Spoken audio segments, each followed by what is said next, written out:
ఎర్రగడ్డ డివిజన్లో రాజీవ్ నగర్ కాలనీలో మరి బీఆర్ఎస్ పార్టీ అభ్యర్థి కేసీఆర్ గారు ఆశీర్వదించి అభ్యర్థిగా ప్రకటించినందుకు సునీత గారు కూడా మాగంటి సునీత గారు కూడా ఈరోజు రావడం జరిగింది. మరి కాలనీలో పర్యటించడం జరిగింది. కాలనీ పెద్దలతో మాట్లాడడం జరిగింది. కాలనీలే కాకుండా మొత్తం కాన్స్టిట్యున్సీలో ప్రజలందరూ కూడా మాగంటి గోపీనాథ్ గారు చేసిన పనులను గుర్తు చేసుకుంటున్నారు. అలాగే రాష్ట్రంలో 10 సంవత్సరాలు కేసీఆర్ గారు ముఖ్యమంత్రిగా ఉన్నప్పుడు మరి రాష్ట్రంలో బడు బలహీన వర్గాలకే కానీ పేద ప్రజలకే కానీ ముఖ్యంగా హైదరాబాద్ను డెవలప్ చేయడానికి రాష్ట్రంలో సాగునీరు తాగునీరు తీసుకురావడానికి ఎన్నో స్కీమ్స్ తెచ్చిన ఘనత మరి బీఆర్ఎస్ పార్టీ.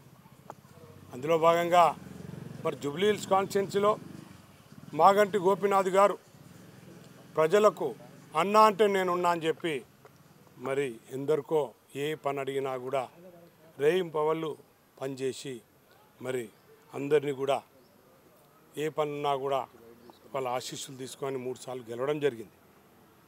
అదే కాకుండా జూబ్లీ హిల్స్ అంటే ఎవరే కానీ సంపన్నుల ఏరియా అనుకుంటారు. రాష్ట్రంలో హైదరాబాద్లో జూబ్లీ హిల్స్ కాన్స్టిట్యున్సీ అనేది సంపన్నులు తక్కువ ఉన్నారు, పేదవాళ్ళు ఎక్కువ ఉన్నారు, స్లమ్స్ ఎక్కువ ఉన్నాయి.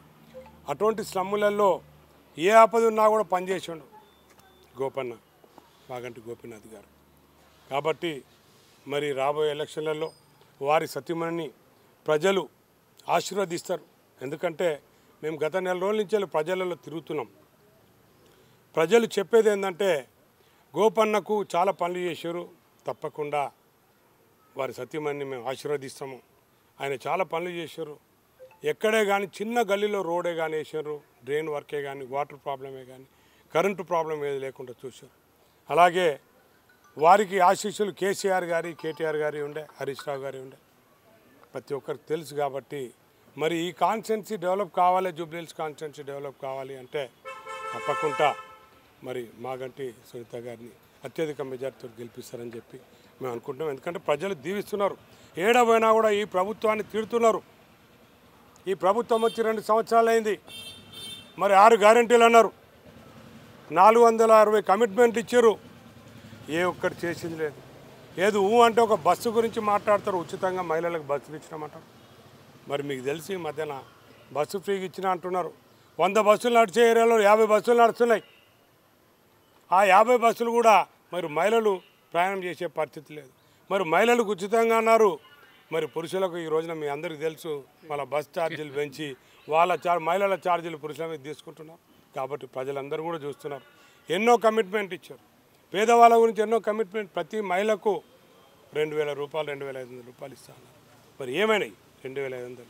ఎవరైతే ఇంతకుముందు పేదవాళ్ళు ఎవరైతే ఉన్నారో ఒంటరి మహిళలే కానీ సీనియర్ సిటిజన్స్కే కానీ 2500 రూపాయలు మరి గౌరవ కేసీఆర్ గారు ఇస్తే 5000 రూపాయలు ఇస్తున్నారు. మరి మహిళలందరికీ స్టూడెంట్స్ అందరు కూడా స్కూటీలు ఇస్తున్నారు, తులం బంగారం ఇస్తా అన్నారు. ఇట్లా చెప్పుకుంటూ పోతే ఇక రైతుల విషయంలో అయితే అందరికి తెలిసే విషయమే. రైతుల రుణమాఫీ అన్నారు, రైతు బంధు ఇచ్చింది లేదు, ఇచ్చినా కూడా కట్టింగ్లు పెట్టిస్తున్నారు. రుణమాఫీ విషయంలో కూడా మరి ఎవరికి ఇచ్చారో రుణమాఫీ తెలియదు. అలా చెప్పుకుంటూ పోతే పేదవాళ్ళకి ఎవరికే కానీ 200 యూనిట్లు ఫ్రీగా ఇస్తున్నారు. ఎవరికి ఇచ్చారు? ఏం చేశారు? వాళ్ళు ఏమీ చేయలేదు. ఏ డెవలప్మెంట్ చేశారు? హైదరాబాదు ఈ రోజున మన దేశంలోనే కాదు ప్రపంచం చెప్పుకునే విధంగా మరి డెవలప్ చేయడం జరిగింది. ఐటీ సెక్టార్ అనుకోండి, మీరు ఇన్ఫ్రాస్ట్రక్చర్ అనుకోండి. మరి కేటీఆర్ గారు మరి ఐటీ మినిస్టర్గా ఉండి, మున్సిపల్ మంత్రిగా ఉండి ప్రపంచంలోనే చెప్పుకునే విధంగా హైదరాబాద్ని మార్క్ చేసుకున్నారు. మరి అలాంటి హైదరాబాద్ ఈ రోజున ఏమైంది? అంటే పేదవాళ్ళ మీద హైడ్రా అని చెప్పి, మూసీ నది సుందరీకరణ అని చెప్పి ఒక దిక్కు, మరి హైడ్రా అని చెప్పి ఇంకొక దిక్కు వీళ్ళందరూ వచ్చుకుంటూ పేదవాళ్ళను మరి వాళ్ళ ఇళ్ళను భూస్థాపితం చేశారు. మరి పెద్దబాబులను ఎందుకు వదిలేస్తున్నారు? మీరు ఈ మధ్యన మీరు చాలా విషయాలు చేశారు. పెద్దవాళ్ళను పట్టించుకోలేరు. పేదవాళ్ళను హైడ్రా అని చెప్పి ప్రజలను మరి భయభ్రాంతం చేస్తున్నారు. ఇట్లు చెప్పుకుంటూ పోతే మరి హైదరాబాద్లోనే కాదు తెలంగాణలో కూడా మరి ఈ కాంగ్రెస్ ప్రభుత్వం చేసిందేం లేదు, ఈ ముఖ్యమంత్రి గారు చేసిందేం లేదు. ప్రజలందరూ గమనిస్తున్నారు.